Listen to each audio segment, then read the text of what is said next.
Dr. A, I know I want a sexy and passionate relationship. I imagine people watching want one, but let's ask a basic question. What is the definition of a sexy and passionate relationship? It is a relationship where you are able to experience the full spectrum of emotions, where two people can feel vulnerable, safe, open. Because let's get clear also, when I use the word sexuality, I'm not just talking about, say, your genitals. I'm actually talking about how you move in life, your feminine, masculine qualities are a yin and yang. So for example, a feminine person might be more feminine, you know, they might move more like that. A masculine person might be more directional. And of course, a woman can embody those energies also. In a relationship, if there's that kind of cosmic dance and flow, there's a lot more playfulness and creativity. And I'll give you an example. I mean, in time, maybe your faculties stop working. Hopefully not. There's ways. Sexual faculties. Yeah, exactly. Where it's like ability to have intercourse. Yeah, it's not getting up, you know, Bob. You know. So, however, if you notice in relationships when people have been together for a longer time and where there's a little bit of sassiness, a little bit of playfulness. I'll give you an example.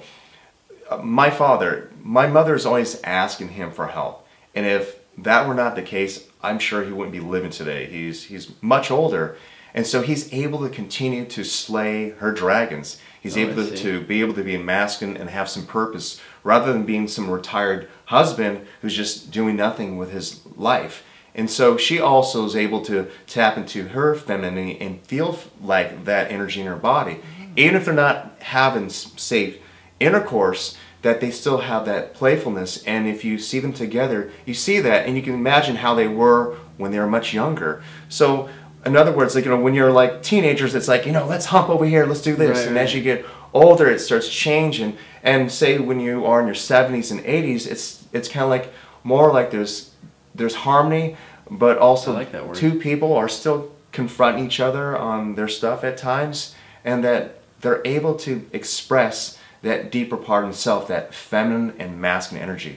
Oh wow, that's really helpful. I really appreciate that because, you know, earlier we talked a little bit about the social conditioning from watching a movie and seeing what partnerships look like, and I can even recognize it in myself. When I think of the word sexy, it almost always occurs at the level of thinking of two people having passionate love making, whereas I really hear that it's really just the exchange of energy in all that we do. So our relationships being sexy doesn't necessarily have to be only in the bedroom. Yeah, you can have a sexy relationship doing anything. Think about this. I mean, you can look at it two ways. You can see an older couple out, you know, at dinner, and she's touching his hands. I mean, we can consider it being pretty sexy or very romantic, or like that kind of, oh, that type of moment. I mean, of course, when you're younger, you're like, oh my God, let's go hump in my 1984, you know, Honda Civic, you know, and as you get older, that's probably not going to happen. You don't have that. Do you actually own one of those? No, okay. I had Honda Prelude. Much bigger. A little sportier. No.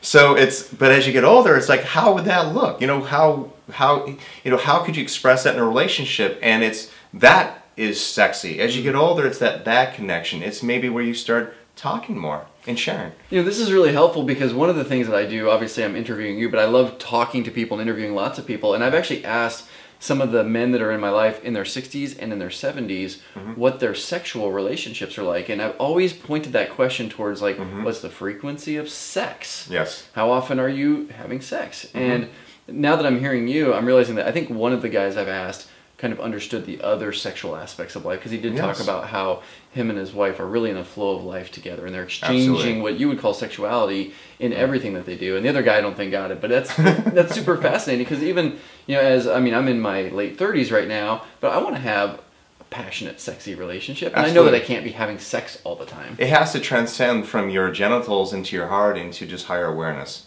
That's a key ingredient here. Very interesting. Yes. If you were being offered some free tools that could get you unstuck, would you be interested?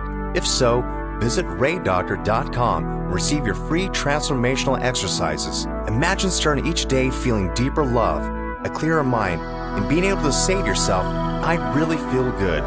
My clients love these, and so will you. Get them now for free at raydoctor.com.